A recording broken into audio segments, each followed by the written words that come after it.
I got it! When I first heard about Dave being trapped in a maze... 1, 2, 3, 4! I built a labyrinth. Can you believe it? Dave is trapped in a cardboard maze in his living room and he can't get out. Welcome to Dave Made a Minute, the podcast where a whole bunch of us are exploring the film Dave Made a Maze 1 minute at a time. The twist. Many of the participants have never seen the film. Some don't even know what film they're sampling. They get their minutes and they tackle them as they see fit. Here's your host from the Groundhog Day Project and Michael Myers Minute, Robert Black. Minute 21, origami birds come to life and our heroes flee. To tackle Minute 21, we have me. But I've got another guest, production designer John Sumner. You come home, there's a giant maze in your living room. You're like, what the? There's a giant maze in my living room. I've heard of people rearranging the furniture, but this is wackadoodle crazy. Give me a sense of that. This doesn't make any sense. Did I promise? Did I promise to myself? My solutions, I promise. It's like a fucking cocktail party in here. I get a few words from you before you go.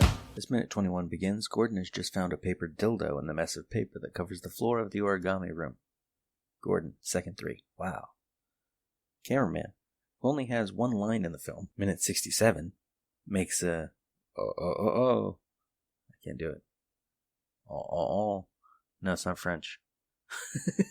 I don't know how to describe the sound.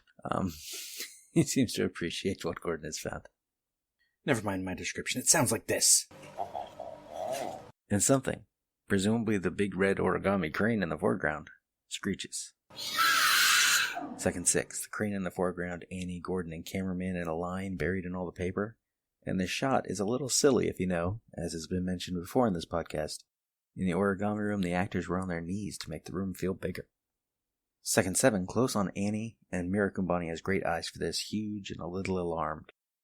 Second 9, angle on the red crane in the left balcony, and it occurs to me that despite the balcony, despite the cardboard curtains, this origami room, which is probably the most complex, also has very plain, smooth walls. The visual focus is the detritus all around, the paper, the birds, and that giant face, which we haven't seen yet this minute. And there's its mouth. Second 10, beyond Annie. We're behind Annie just like the rest of the party. She's our leader. Gordon, why are we stopping? Second 13, the camera moves with Annie's gaze to the balcony on the right, and there is no crane there anymore. Second 15, angle on the party, and knowing the actors are on their knees, I'm wondering if the heights line up right. Is cameraman usually head and shoulders above Gordon? Is boom operator usually noticeably shorter than cameraman? And Annie usually shorter than Gordon? So I jump over to the file for at random, minute 33, because as the host of the show I've got all the minutes, and freeze on a shot in the perspective room of the group. Sure enough, cameraman is not that much taller than Gordon, but he's got some legs on him. So on his knees, he'd have some extra height relatively.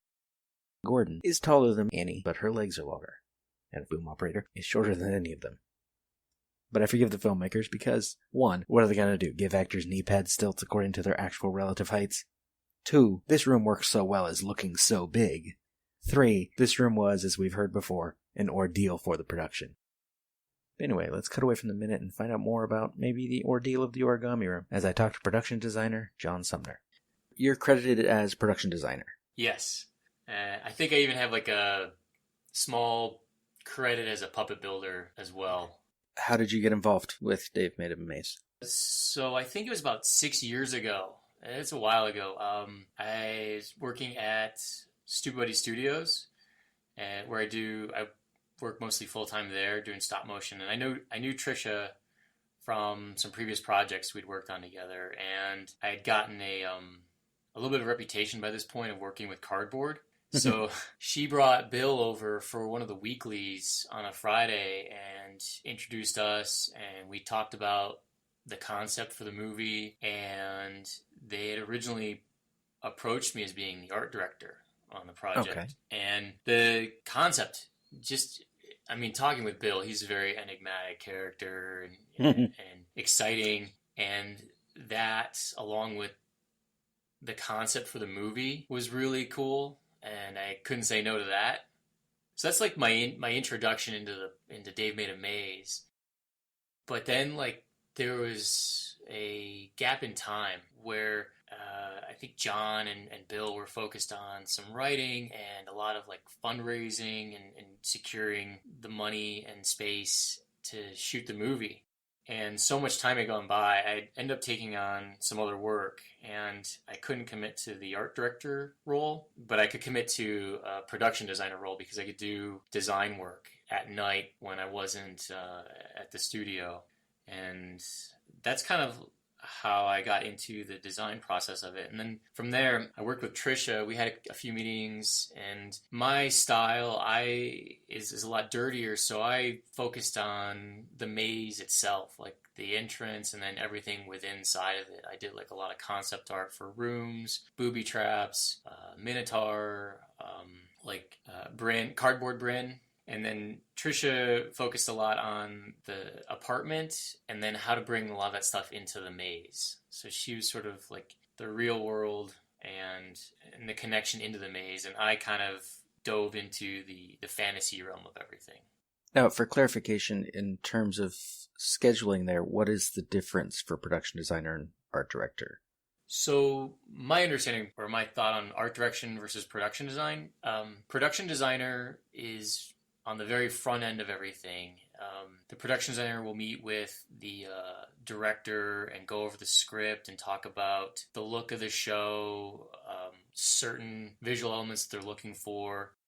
And the production designer will create designs for the look of everything, even if it's like an overview. And the art director is the person that then takes the designs and runs the art team and actually builds everything. And a lot, like sometimes those lines will blur a little bit. Yeah. Sometimes the art director will have to come in and design things, which is why we have additional production design by Jeff White. Because as the production was happening, there were things that Bill wanted, and Jeff came in and did like a great job. Like I think he was very instrumental in the zoetrope. And later on down the road, we wanted to add minutes, and then the puppet. The paper bag puppet scene ended up, and then I took on the builds in there. So was most of your work done before production? Yeah, a lot of mine was done very early on. I think I want to say it was like a good year before the actual build started, when a lot of the work was the initial artwork was done. But it was a fun time doing that, though, because my kids were really kind of like toddlers at that point, but were sitting on my lap while I was doing a lot of the drawings, and they were poking and prodding me, and I got a lot of questions like, "What are you doing? What's this guy?" You know, it was kind of a questionable dad move later on, because my kids were 9 and 7 when the movie came out, and I watched it with them. So there's some parts that were a little above them. But it was good to see like their reaction, because they were like, "Oh, I remember when you were drawing that." Nice. So yeah, a lot of artwork in the very early process. What is 2 questions would be, what was your favorite design you did for this, and what was the most difficult? I think my favorite design for this one, it's a toss up. I really enjoyed the Minotaur. I think the overall look of it varied a little different, because when it came time to build it, there's always a difference between the design and the real world. Right. But I remember one of the things really coming, it was before with Bill's early concept, it was just like what to do with the head. And for me, I was watching Time Bandits, and there's like Sean Connery has a part in that movie where he's actually like a Minotaur character, where he's a king that's wearing like the head of a bull. And I took that, and then I was like, oh, I'd like to bring in some more of like the Greek and Roman mythology to it. So I started looking up Praetorian, or was it Centurion guards, Roman guards. And Praetorian guards, yeah. I started looking at the supplies that Dave had with him throughout the movie, and then I was like, oh, hey, not only we got cardboard, let's bring in some duct tape and the blue towel. Yeah, as his cape. Yeah, and then I think at one point we were also talking about doing some like prosthetic legs for the Minotaur, but I think that didn't quite work out. I think they did some close-up shots to show feet, but nothing where the actor had to wear like stilts, so he'd have like the Oh, to get the backward knee. yeah, exactly. I think the hardest design was sort of the chrysalis room, where that was where Dave and he confronts the zoetrope at the very end in the heart of the maze. Early on, it went through a couple of different variations where one, it was like you had to go through these tunnels to get there, and then two, it was going through these different walls, and then the overall look of what the interior looked like changed from cardboard to more of like what would a child make a fort in the house out of. And we ended up going with more like bed sheets and Christmas lights for lighting, and then the zoetrope and how that played into the whole thing. And I think that was the hardest one because I think I did a lot to start that one, but then didn't quite nail it. And then Jeff White came in, and I think when he had like the zoetrope and finished that out, I think it all came together. So it was a big team effort for that. Now, since this interview will go in minute 21 with the origami room, how much of that is your work? I did a couple designs for that one. There's the big thing I did was the giant head at the end of the room. I did some concept art for that and pitched the idea that the eyes could be backlit, and it's sort of like this puppet thing. I think Trisha brought in the concept of it being sort of a theater and having that balcony area where the cranes reside. That one was tricky in that there had to be multiple views designed for that one, just because there's like two camera angles. Like when they first enter, you're looking at the door they come in, and then the camera turns and you're looking at the room, the head that they're going through. And I know that like the build for that one, I think it's supposed to look like they're up to their shoulders in origami cranes. And I think that one is only like they're all on their knees climbing through there. Yeah, I was just making notes on that and pointing out that their heights are all wrong because they're on their knees. Yeah. Because like Scott Narver isn't that tall, but he has really long legs. So in the origami room, he is way above everyone. And Gordon is tiny. You can barely see his head because he just has short legs. Yep. But he's not that short. I know. They're And crawling around on their knees. Was it Artie Lang as the boom operator? Isn't that Frank? I'm sorry, yeah, Frank. I'm sorry, I'm getting my Mad TV characters mixed up. That was actually like really, I sort of geeked out about it when I found out who the cast was, because none of these characters were cast right when I got a hold of the script, and to see the people that they chose, it was really cool. But yeah, no, he did a great job with the crane on his shoulder. Yeah, the little one. Yeah. So were you there at all on set? I unfortunately did not get the opportunity to. I had done like a mock-up cardboard hand early on when I was doing concept art, and like Dave's hand? Yeah, I ended up using like a lot of masking tape to sort of build like a glove and then attach cardboard to that. Huh. And Jeff White wanted me to come in and help out with it, and I actually got sidelined with a surgery, so I was laid up at home for a while, and I missed the builds. So unfortunately, no. But then the scene later on with the cardboard or the paper bag puppets came up later on. Yeah. Much later, I got my hands dirty on that one, so I was thankful for that scene to pop up. So you're more pre-production. What's a story we wouldn't know from pre-production? Oh, a lot of the pre-production stuff happened in like coffee shops. A lot of it was scheduling, because we all have different jobs we were working, and then trying to find a time to meet up, which usually ended up being like 9 or 10 at night. And it was like between Trisha, Bill, and myself, and then sometimes John. I know we met at John's house a couple times, the producer, because he had the space. And I think for me, though, I was kind of an isolated character on it because of the pre-production. A lot of mine was at home, and it was a lot of late nights. But one story I have on this one is I'm really grateful for Bill bringing me on this one. I hit like a kind of an artist block in my daily routine, my life.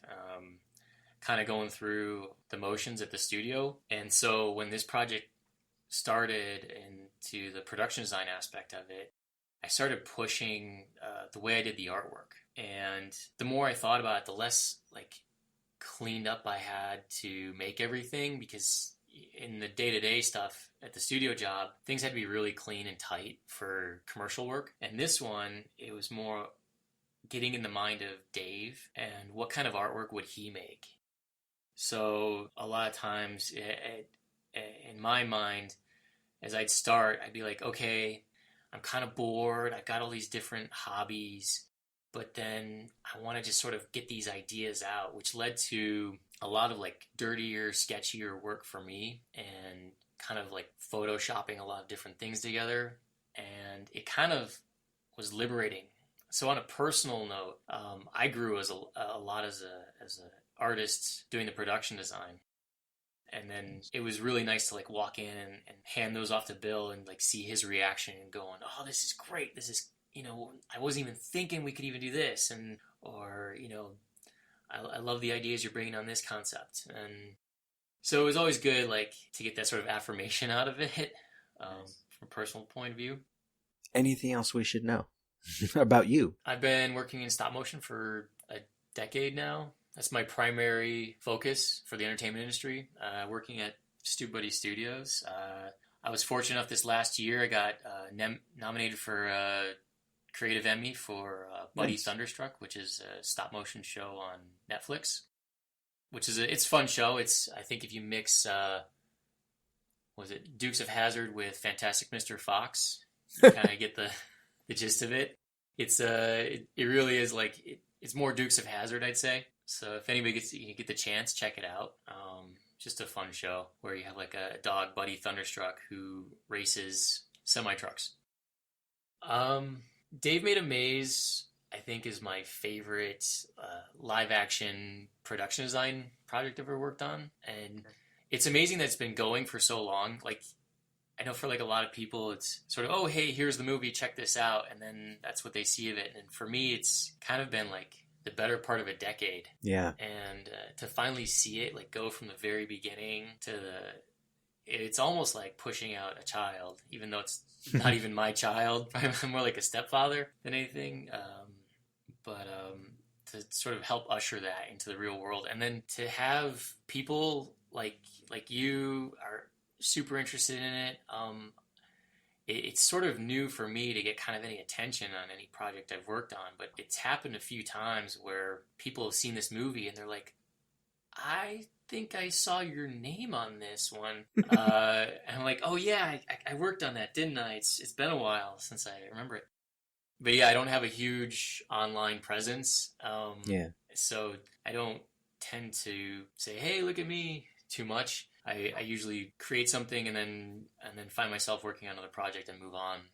So it's always like a fun experience to meet somebody and then they're like, oh, what'd you do on this? How was it? Like, that must be really interesting to have something from the beginning and then see it go all the way through. Because, the nature of our industry and the entertainment field is, a lot of people pitch projects and you get some interest in it and then it goes into development hell and then nothing ever happens. Right. So it was good. It's like really, really satisfying project. Good. It's good to hear. Back to the minute at hand. Second 15, angle on the party again as Annie answers Gordon with a question of her own. Where's the second one? Second 18, we're in the middle of the party, almost boom operator's POV, as cameraman turns around. Second 19, one of the few times the cameraman's camera is our camera. We get his POV as he turns to boom operator and the missing red crane erupts from the pool of paper and comes at the camera. As it attacks, boom operator lets go of the boom with one hand, but does not lower the boom because that would be wrong, and we catch a brief glimpse of Harry behind him. Second 22, angle down the line from the front as the crane keeps attacking. Second 24, reverse shot as the giant cardboard head belches out a whole lot of tissue paper and smoke. Second 25, we get our Indiana Jones shot as the door to the room starts to lower. Nice close-up on the capital D above the door. Second 28, angle on boom operator using the boom as a weapon as Harry turns and notices the door is closing behind him. Second 29, reverse on cameraman fighting off the crane. Second 30, boom operator again. He raises the boom like a spear and jabs downward with the handle end. Second 32. Lots of quick cuts and rousing music. What was a scene of, in Harry's words, childlike wonder, has turned into a big action set piece. Second 33, Annie takes charge, again, as Gordon ineffectually throws a bit of crumpled paper at the crane. Annie, there's gotta be another way out. Second 34, close on the door and the great V-shaped layers pointing downward. Second 36, the door slams with a sound effect that deliberately makes it feel more like some old stone tomb than anything made of cardboard. There is finality to it. In this moment, the party is trapped. Angle on boom operator, still stabbing away. He's got some good grunts going on. We can hear Annie in the background. Second 38 with a crazed yell. Is he screaming die? Boom operator puts what should be a final stab into the crane, and we zoom in on the madness of his face, his mouth wide open. Second 40 cut to the big cardboard head's mouth, spewing more paper and more smoke, and it's getting louder. Second 41 pulled back, Annie in the foreground facing the mouth. Second 42 angle from inside the mouth on Annie. She crawls toward it. Second 44, her hand on its lower lip. She turns. Gordon comes into view as Annie pushes the mouth open. Annie, guys, get in the mouth. From the look of the action in the background as Gordon crawls up and he and Annie block most of it, that red crane was not killed by boom operator. Cameraman is definitely still struggling with it. Second 48, reverse angle as Gordon crawls into the mouth. The big cardboard head's backlit eyes look downward. And it turns out Gordon is the kind of guy who lets his pants hang low and his underwear show. Second 49, cameraman turns and heads for the mouth. Annie, go, come on. Second 50, reverse. Cameraman trudges forward, the crane behind him still alive. Boom operator seems to have stopped stabbing it, though. Second 52, close on Annie holding the giant cardboard mouth open. Cameraman crawls past her in the foreground, filling the screen with nothing but Scott Narver for a moment. Boom operator's arm comes into frame, but second 56, cut to close on the cardboard head's eyes, frantic. Second 57, angle on Annie again. Harry in the foreground hesitates before entering the cardboard maw. Cut to close on the big cardboard head's eyes, and the minute ends. And then I could probably disarm all the traps, and then we could finish this maze. Who is with me? That was me, Robert Black of Michael Myers Minute, taking on minute 21 of Dave Made a Maze. Thanks again to John Sumner. I will be back in minute 27. Next time on Dave Made a Minute, we've got Sean German and Dave Pallas from Groundhog Minute, along with James Costa of Whole Wheat Costa, taking on minute 22. Thank you for listening to Dave Made a Minute. Intro dialogue snippets were taken from Dave Made a Maze, directed by Bill Watterson, written by Bill Watterson and Steve Sears, and produced by John Charles Meyer. Intro music is Diversion by The Equals, featured in the film Dave Made a Maze, and Life Cycle of a Match by Parvis Decree. Outro music is Leaving This God-Forsaken Place and Her Presence is Strong Here by Parvis Decree. Dave Made a Minute is a production of Lemming Drop Studio and all other featured podcast producers. You can find more content at lemmingdrops.com. Check us out on Twitter, Facebook, and Instagram at Dave Made a Minute. If you like what you hear, throw us a rating and review on your podcatcher of choice, and check out all of the participants' other shows to spread the love around. Again, thank you for listening. As long as we're all working together, this is going to be fine. It's going to be great. I need you to notify the families of everyone who died here today. Totally. Wait, what?